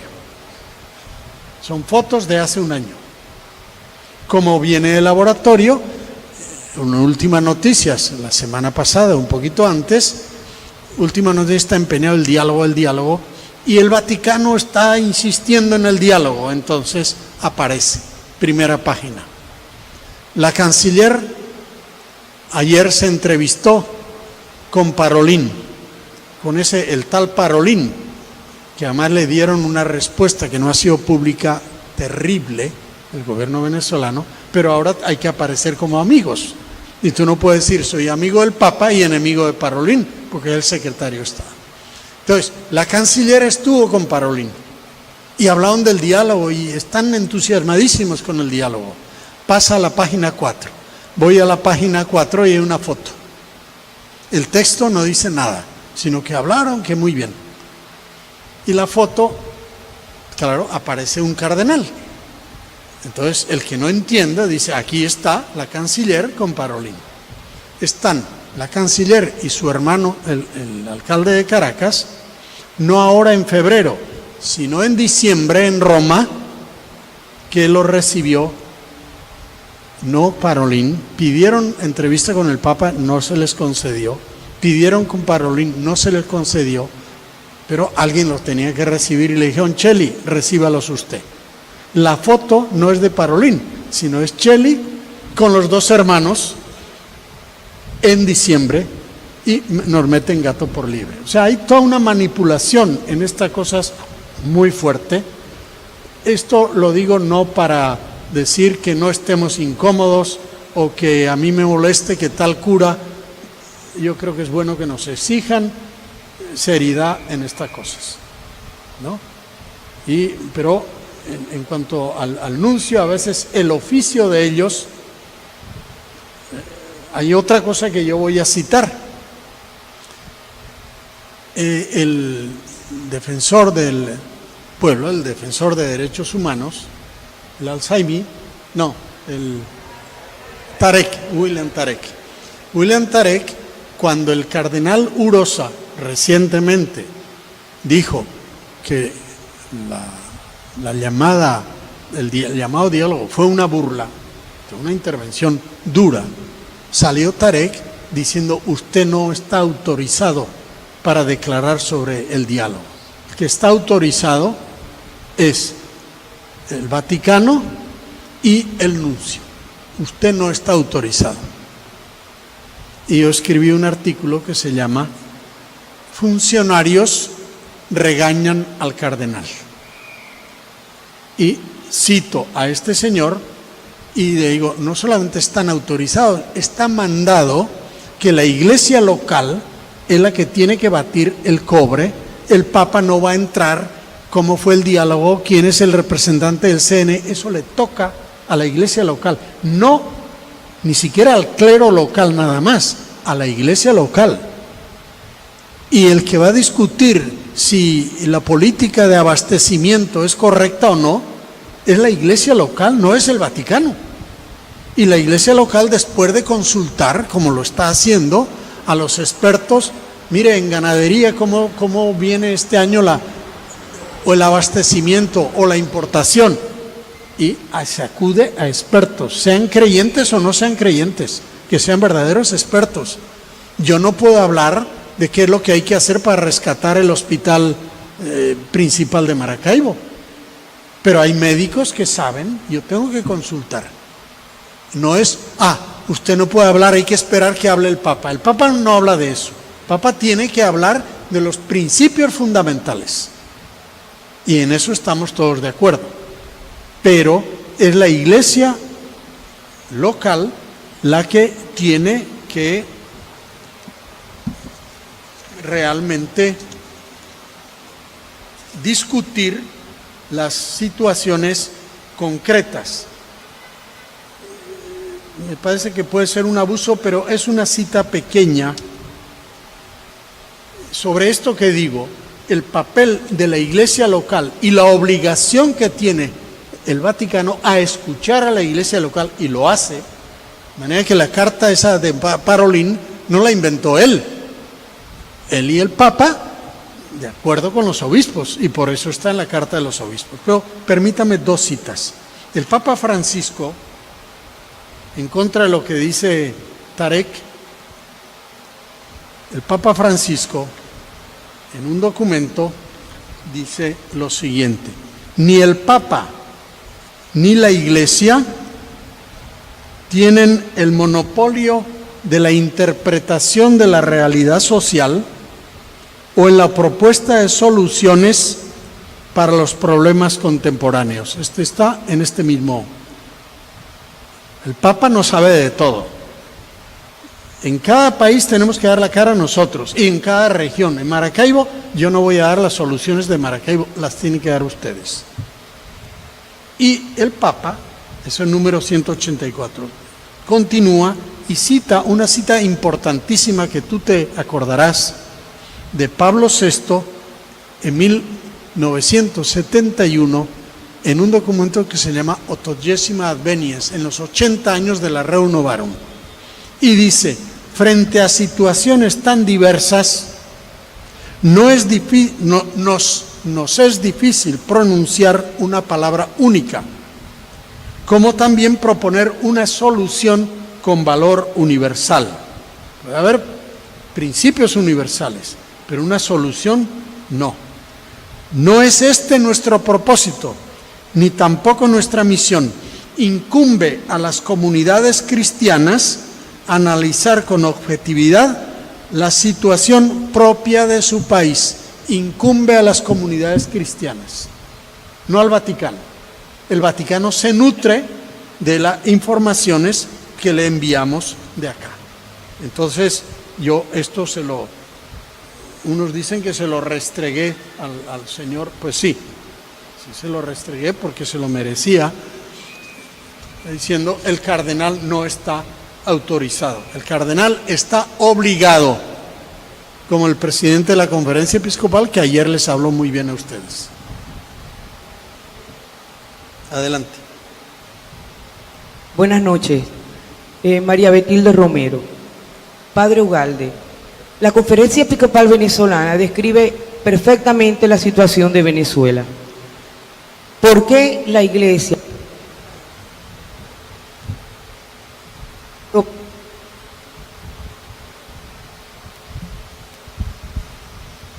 Comienzo. La Conferencia Episcopal Venezolana describe perfectamente la situación de Venezuela, porque el Vaticano o la Iglesia a nivel mundial propicia y participa en un diálogo que de antemano se sabía que no iba a ser un diálogo auténtico, que era una manipulación. Además, en un momento que para nosotros como sociedad civil nos había costado muchísimo llegar, y eso lo que hizo fue aplacar todo de nuevo. Muchas gracias. Sí, usted es optimista cuando dice que de antemano se sabía todo. Lo que pasa es que no se sabía, pero yo voy a echar el cuento y le agradezco el tema, porque es un tema que mucha gente está sufriendo con eso y es bueno que haya salido. El tema de diálogo arrancó del gobierno, no lo inventó el Vaticano ni mucho menos. Arrancó del gobierno nombrando a 3 facilitadores simpatizantes de él. Y naturalmente la oposición dijo, yo así no voy a un diálogo, usted no va a jugar un partido, y resulta que un equipo decidió quién es el árbitro, quiénes son los jueces. Bueno, así no voy. Usted ni siquiera me preguntó quiénes sean los facilitadores. Usted los nombró a 3 simpatizantes suyos. Entonces, el tal diálogo no surgió. Y todos en Venezuela, que tengan la cabeza sobre los hombros, saben que sin diálogo no hay futuro para Venezuela. Muy bien dice usted, hay que ver cuándo, en qué momento, en qué circunstancias, bajo qué condiciones. Eso sí, pero sin diálogo no hay salida. Y no hay reconstrucción del país. Y eso lo sabe el episcopado, lo sabe el Vaticano, lo sabe todo el mundo. Bien, entonces no se dio el diálogo. Y la oposición dijo, nosotros no vamos al diálogo con esos facilitadores, porque no ponemos otros, por lo menos complementamos.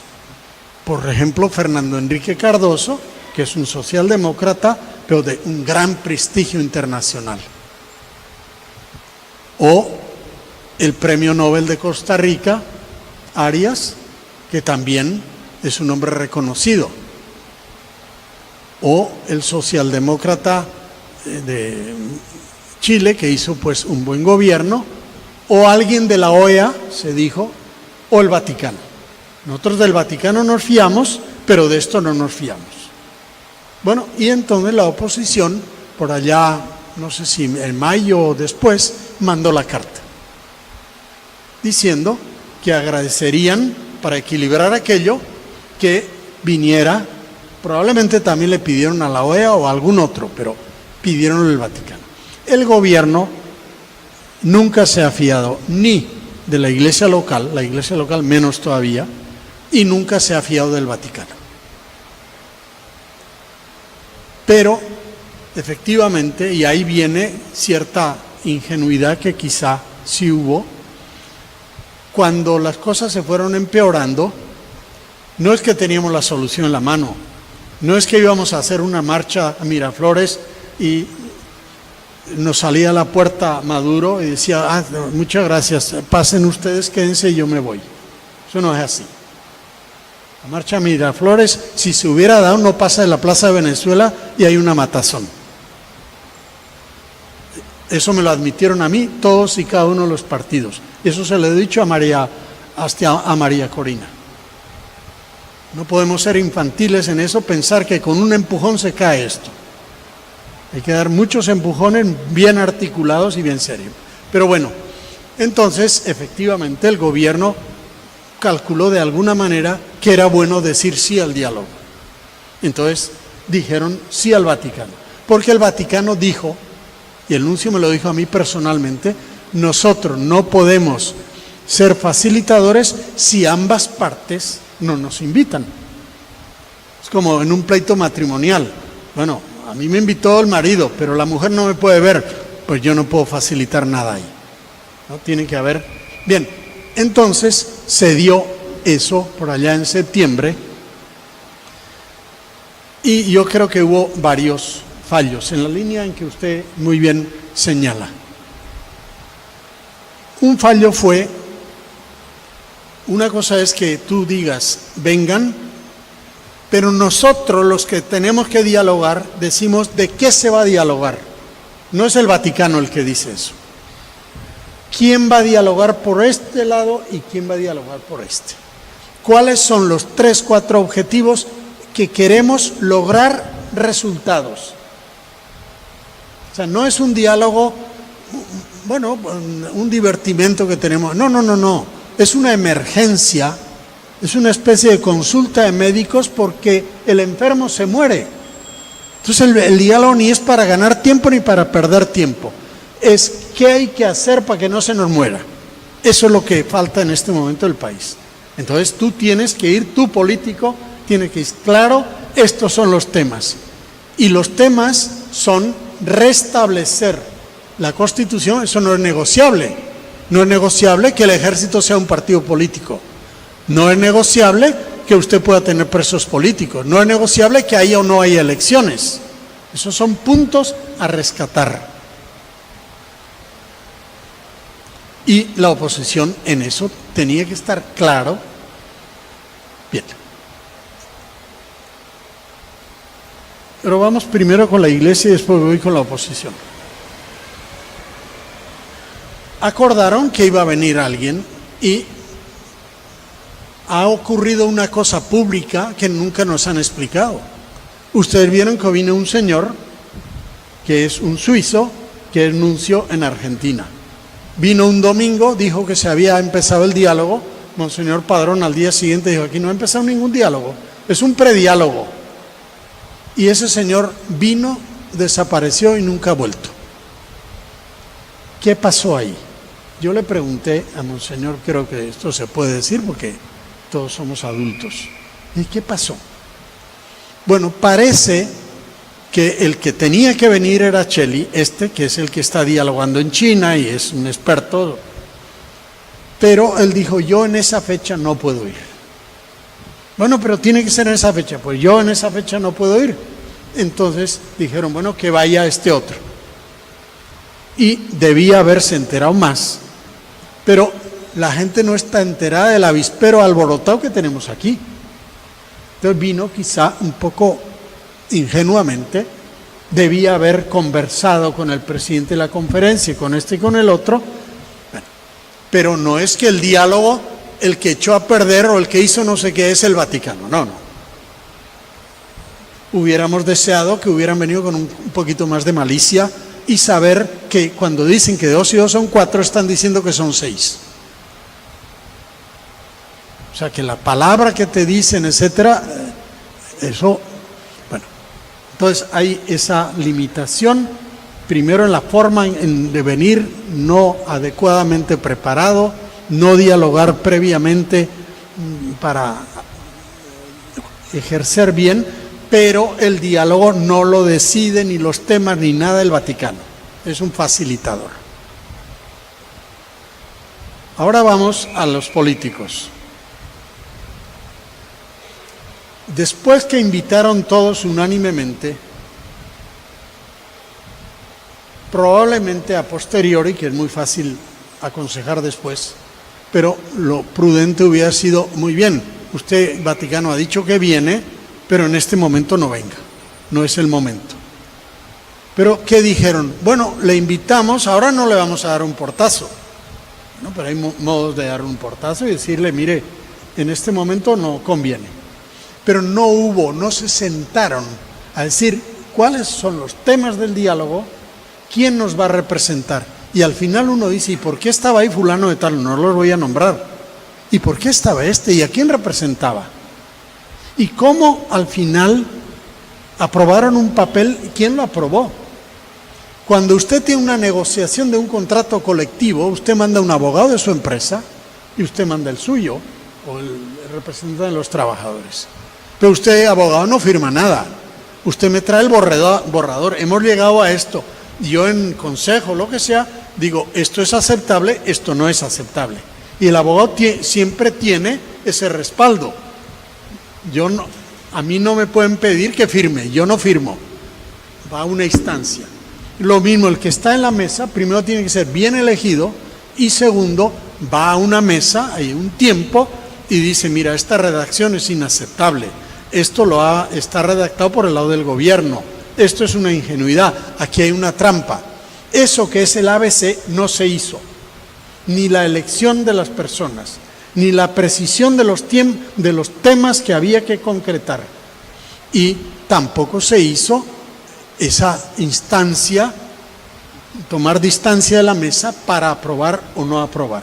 Entonces, ¿qué ocurrió? Que salieron enormemente frustrados los que estaban y mucho más frustrado el país, en un momento en que necesitábamos efectivamente respuestas y la sensación de que hay una conducción clara. Y el Vaticano, cuando vio eso, dijo, no volvemos. Y nadie en Venezuela ha escrito una carta tan clara como la de Parolin. De manera que el Vaticano, una vez que vio que realmente no había salido bien la cosa, mandó una carta tan dura que Diosdado Cabello dijo, un tal Parolin. Y el gobierno se irritó sobremanera. Entonces, poner todos los cañones ahora sobre el Vaticano y dividirnos en eso es perder un aliado. Ahora, el Vaticano va a decir, eso que se llamó diálogo se acabó.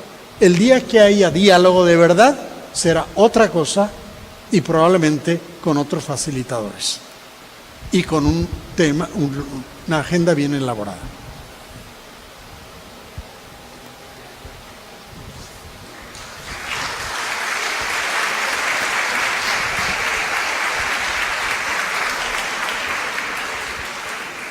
Antes de continuar con las siguientes preguntas, una Ford Expedition roja necesita ser movilizada, por favor.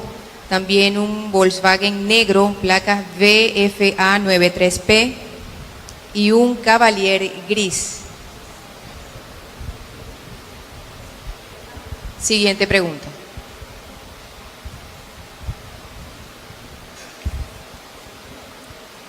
Padre, buenas noches. Mi nombre es Dionis Ríos, soy seminarista de la Arquidiócesis de Maracaibo, estudio en el Seminario Mayor Santo Tomás de Aquino, actualmente el tercer año de Filosofía. Ahora bien, sabemos que al hablar de la autoridad política, estamos tratando un tema muy polémico y más en nuestros días. Por tanto, que al ver una sociedad partidizada que dice buscar el bien de la polis, el cual me atrevo a decir que no es así, ya que busca específicamente dentro de los dirigentes políticos que llevan la marcha del Estado el bien personal. Mi pregunta gira en torno a cómo desde nuestra vocación cristiana debemos enfrentar estos problemas políticos del siglo XXI, ya que esto nos mantiene en total desunión, más dentro de nuestro país Venezuela, y también con todo esto, lo del diálogo, con todo lo que se ha realizado dentro de la iglesia, también como que se está tildando esa desunión dentro de los problemas políticos de nuestro siglo XXI. Sí, bueno, fórmulas son complicadas, lo que sí diría yo es que tiene que haber de parte de la sociedad, no dejar simplemente, bueno, que los políticos resuelvan, sino tiene que haber una politización de la conciencia de todos, o sea, discutir mucho más las cosas, porque realmente estamos en un peligro.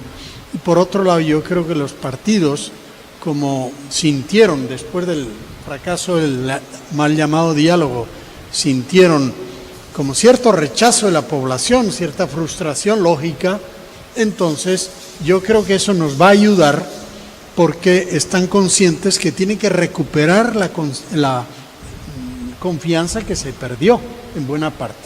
Y eso es un capital fundamental, la confianza.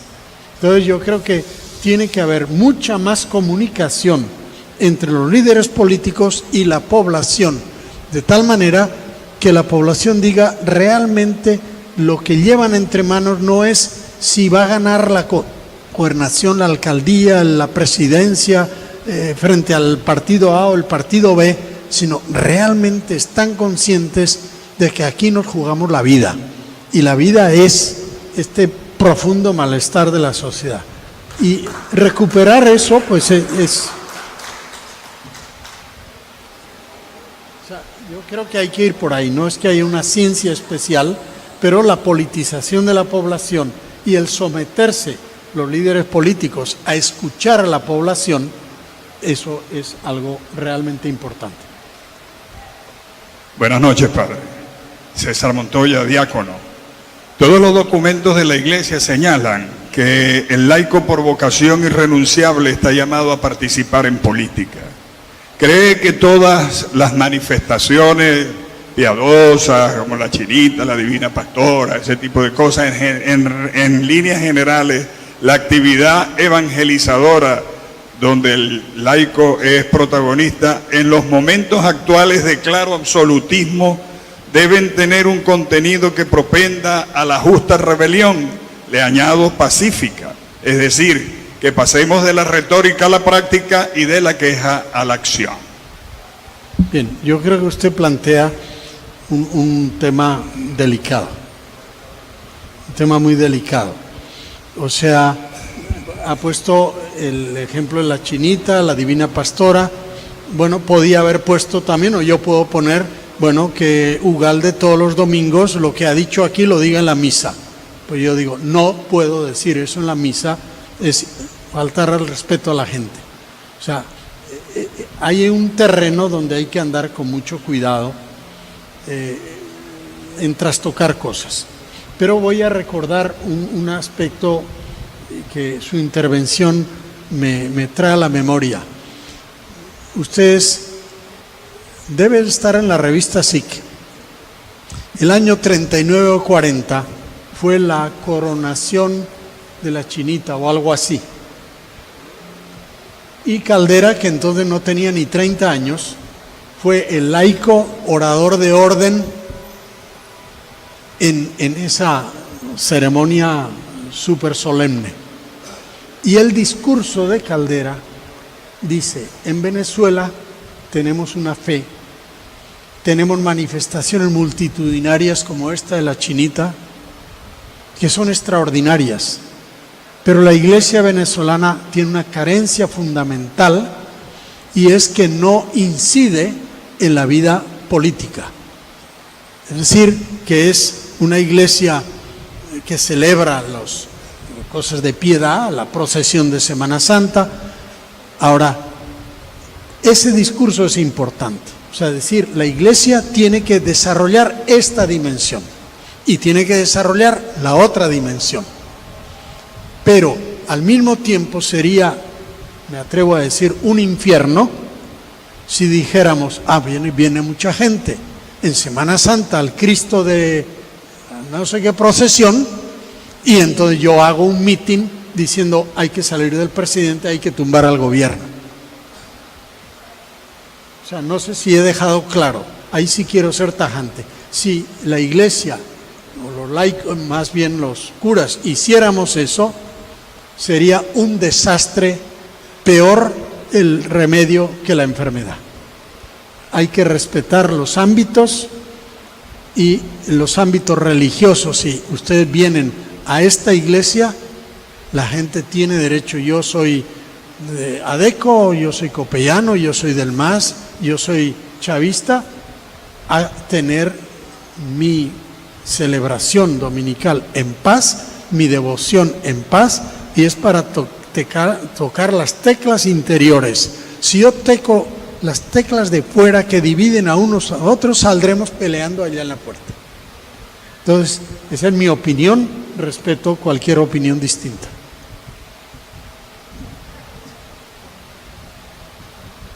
Hagan las 3 seguidas y después yo digo algo.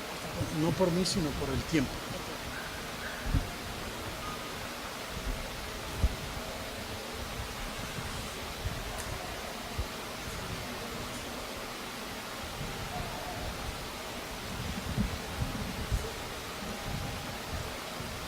Vamos a hacer las 3 preguntas seguidas para que él las conteste rápido.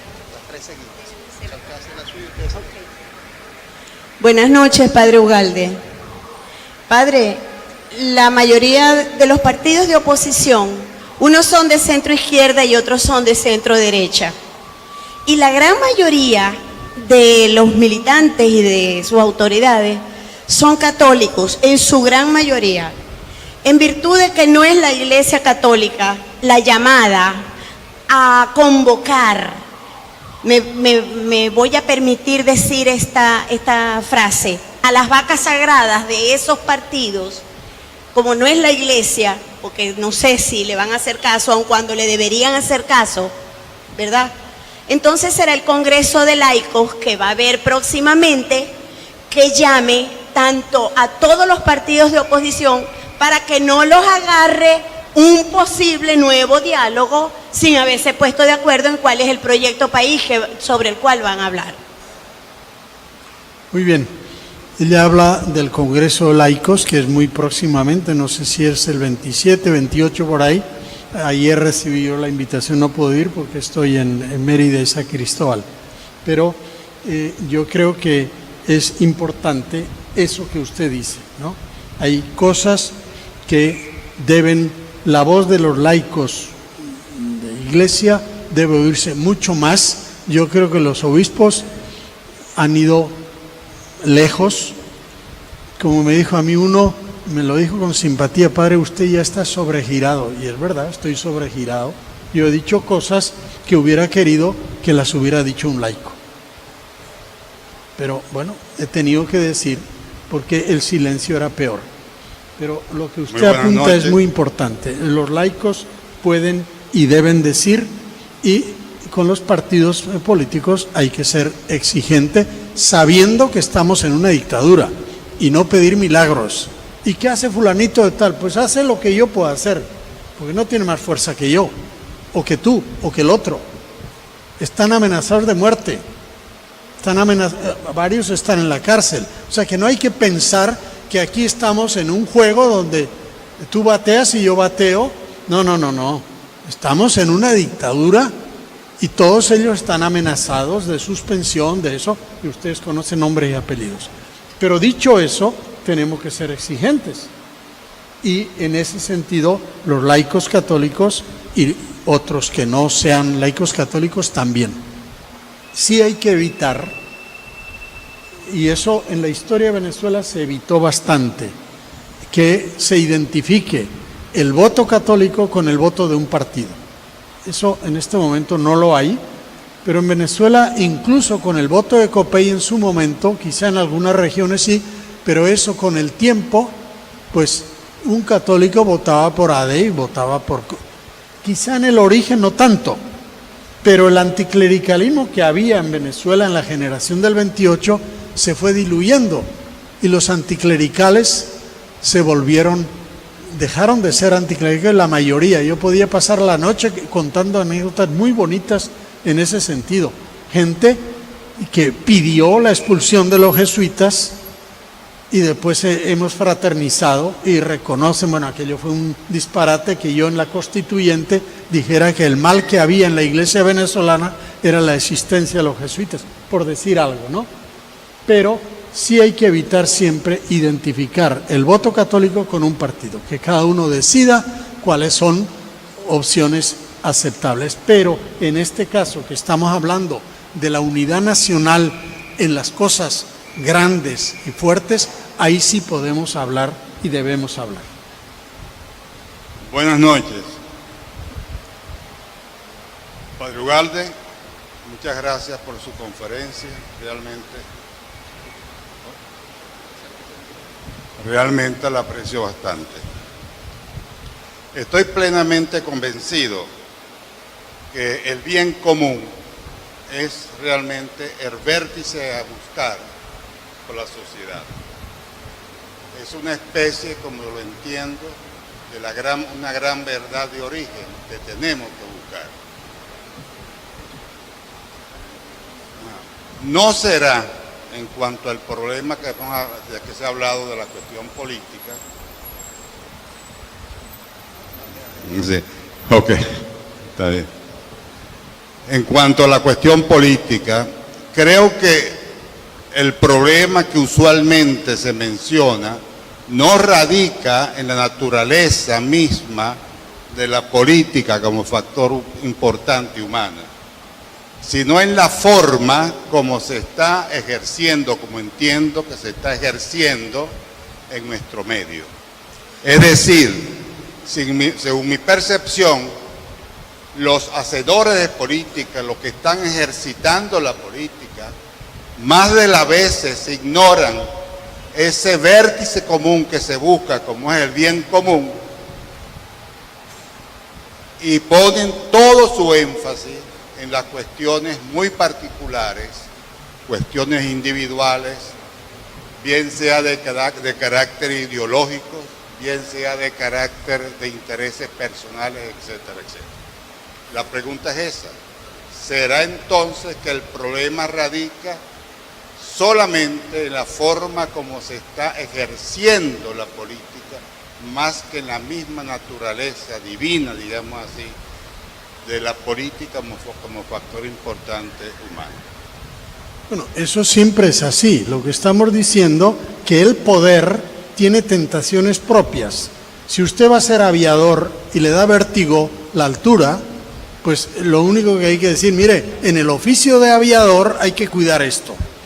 Y si usted va a salir al mar, le dice, mire, en esta época del año las olas son muy agitadas y es peligroso. Bueno, si usted va a entrar en política, sepa que tendrá esta tentación, aunque sea de misa y comunión diaria, de convertir, como dice Jesús, el poder en tiranía.